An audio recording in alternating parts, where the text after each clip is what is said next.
ค่ะกราบสวัสดีอีฟซี่ทั้งช่องของสงกรานต์นะคะมื้อนี้จะมีแนวทางตำลาว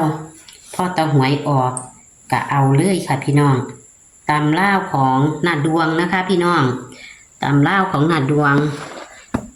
ชั่วโมงที่ผ่านมาบ่ผิดหวังค่ะพี่น้องเอ้ยเลขวิ่งให้3กับ0กับมา0ค่ะจับคู่6หางพี่น้องมา80ตรงตัวนิ่นเลยค่ะพี่น้องเอ้ยเบิ่งค่ะย่าถิ่มย่าป๋าเข่าแล้วค่ะเริ่มเข่ามาวันจันทร์กับมาเข่าเลยค่ะพี่น้องมื้อนี้ก็เข่าอีกนะคะ80ตรงแล้วก็เลขวิ่นกันกับเข่าจับคู่ก็จะเป็น80คือกันค่ะพี่น้องเบิ่งนะคะเบิ่งเอาเด้อค่ะพี่น้องเข่าตรงเลยค่ะของเพิ่นเข่าตรงแล้วนะคะตัวนิ่นอีกตั้งหากค่ะพี่น้องเอาอย่าถิ่มอย่าปลาค่ะกลับมาแล้วนะดวงกลับมาแล้วนะคะมื้อนี้เฮาจะไปเอาตองวดกับนาดวงค่ะพี่น้องในคืนวันที่28เฮาจะไปเอาตำล่าวันที่29กับนาดวง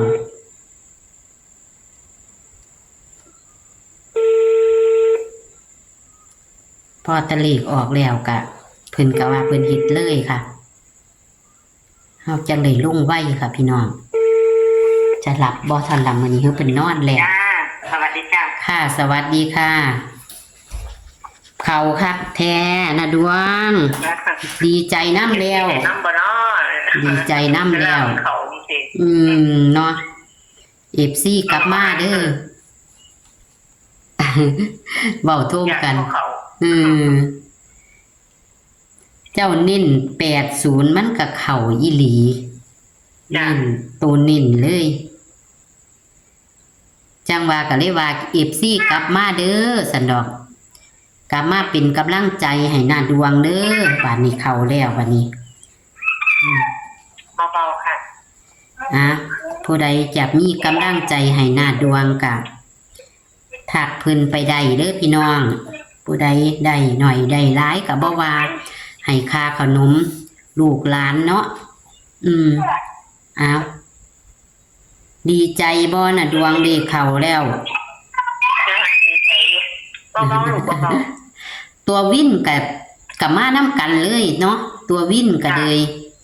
นี่เมื่อนี้ก็วิ่นได้ตรงกันเลยค่ะมื่อนี้ก็ได้เนาะวิ่นตรงกันค่ะจ้ะมื่อนี้ก็ได้ตรงกันมื้ออื่นนี่ก็ได้ตรงกันอีกจ้ะขอให้มากขอให้เข้าตลอดขอให้เข้าขอให้FCเพิ่นด้วยยกช่องอีกจ้ะจนไปตลอดพุ่นล่ะเนาะจ้ะค่ะอยากให้เข้ามื้อพุ่นล่ะเนาะเฮาก็จังสิมีกำลังใจเฮ็ดเนาะผู้เฮ็ดก็เลยค่ะเอาเลยค่ะหน้าวิ่งเลย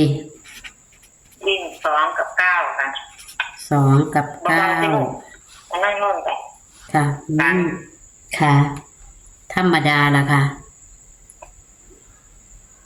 2กับ9คู่ค่ะจับคู่2 4 2 4 2 7 2 7 2 9 2 9 4 7 4 7 4 9 4 9 7 9ค่ะ7 9เน้น2ที่ก็7เข้าค่ะ2 4 7 9มักว่าบ่หลายหางแล้วส่วนมากเข่าตัวนิ่นดิเนาะของเจ้าจัง02สุดนั่นก็ตัวนิ่นดิเนาะจ้ะตัววิ่งนี่เอา2หรือว่า9ค่ะ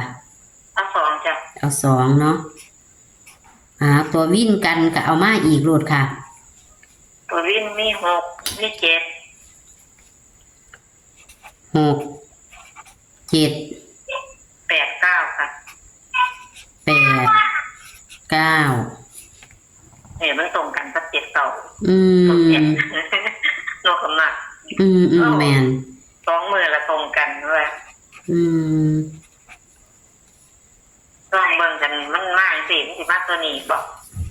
ค่ะ ก็หันก็ยัง08มาจ้ะ เนาะ แต่80ตรงๆเนาะ แม่น จ้ะ มันมาคือกัน มันมาคือกัน มันเลยออกเลยตัวนี้เนาะ จ้ะ ตัววิน ก็คือกันให้ FC ลองเบิ่ง ค่ะมื้อนี้ก็ตัววินก็7 9 7กับ9 จ้ะ เอาขอให้ FC ได้ต่อเนื่องเนาะเพิ่นจังสิมีน้ำชากาแฟให้เฮาเพิ่นจังสิมีขนมนมเนยให้เฮา จ้ะ ขอให้เขาอีก ค่ะ รัฐบาลก็มั่นใจว่ารัฐบาล2สูตรไม่ตรงกัน คำพ่อมื้อเช้าเจ้าก็ว่ามั่นใจเนาะ จ้ะ เพราะว่ามันตรงกันเฮาขอให้มาอีกมื้อนี้ก็เด้ขอให้เข้าอีกก็คือสิมั่นใจอยู่นี่เนาะค่ะมื้อนี้ก็เด้เนาะ จ้ะ แต่ว่าก็อย่าเผือว่ามันจะเป็น9กับ6มันจะเป็นตัวเดียวกันนี่ล่ะเนาะแม่นบ่มันเป็นบ่ของเจ้า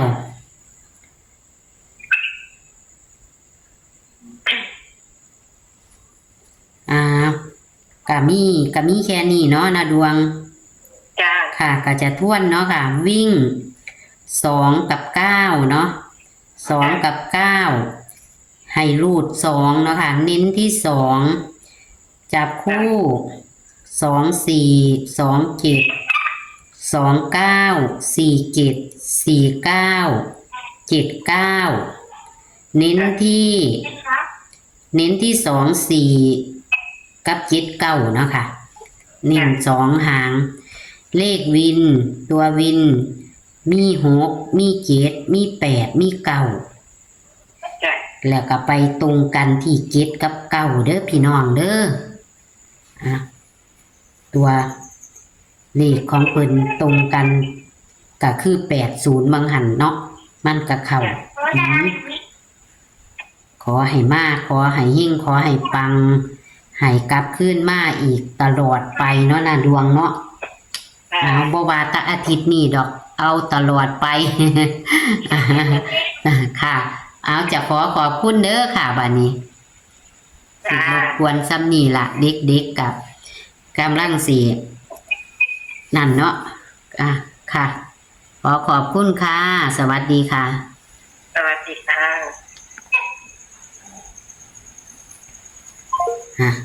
พี่น้องกะเพิ่นกะหลานเพิ่นกะเลี้ยงหลานลูกหลานเพิ่นก็เลยบ่ทันนอนนะคะก็เลยมีเสียงลูกเสียงหลานเพิ่นนะคะเอาฝนกับกำลังสิตกแล้วพี่น้องมื้อนี้กะของเพิ่นกะเข้า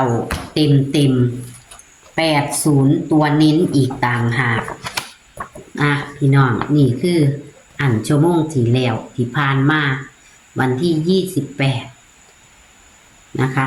เข้าตัววินกับกอดข้อกันมาตัวนี้เข้าที่เพิ่นนิ่ม80ตรงๆนะคะแล้วกะมื้อนี้วันที่29กรกฎาคม69ตำลาววันพุธนี้น่ะดวงกับบ่ให้หลายหางนะคะบ่ให้หลายหางเบิ่งค่ะพี่น้องเพิ่นให้นิ่มๆแค่2หางนะคะเพิ่นให้จับคู่มี2 4 2 7แล้วก็2 9 4 7 4 6 4 6 4 6แล้วก็7 9นะคะแต่ว่าไปตรงกันอีกแล้วพี่น้องตรงกันอีกแล้ว7กับ9ตรงกันที่7 9เอาเพิ่นกะมีความมั่นใจนะคะมื้อนี้ก็เลยนะคะตัววินก็เลยแคปหน้าจอค่ะนิ่น2หางนิ่นหางใดนิ่นตัวใดก็เข้าตัวนั่นค่ะพี่น้อง ค่ะค่ะ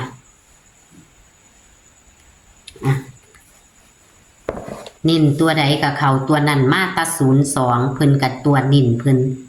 กับเขาเต็มค่ะมื้อนี้เพิ่นกับนิ่น2หาง24 79แล้ว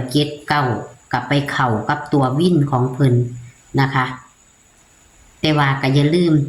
แต่ว่าตัววิ่นก็มี67อยู่เด้อค่ะตัววิ่นก็มี67อยู่9กับ6อาจจะเป็นตัวเดียวกันนะคะเอาโชคมันๆค่ะพี่น้องมื้อนี้ก็ขอขอบคุณนะคะที่กดไลค์กดแชร์ให้กับทางช่องและเป็นกำลังแรงใจให้กับนาดวงนะคะขอให้พี่ให้น้องโชคมันมื้ออื่นเป็นวันเข้าพรรษาเนาะเป็นวันที่ดีเป็นวันพุธเป็นวันเฮงนํนะคะพี่น้อง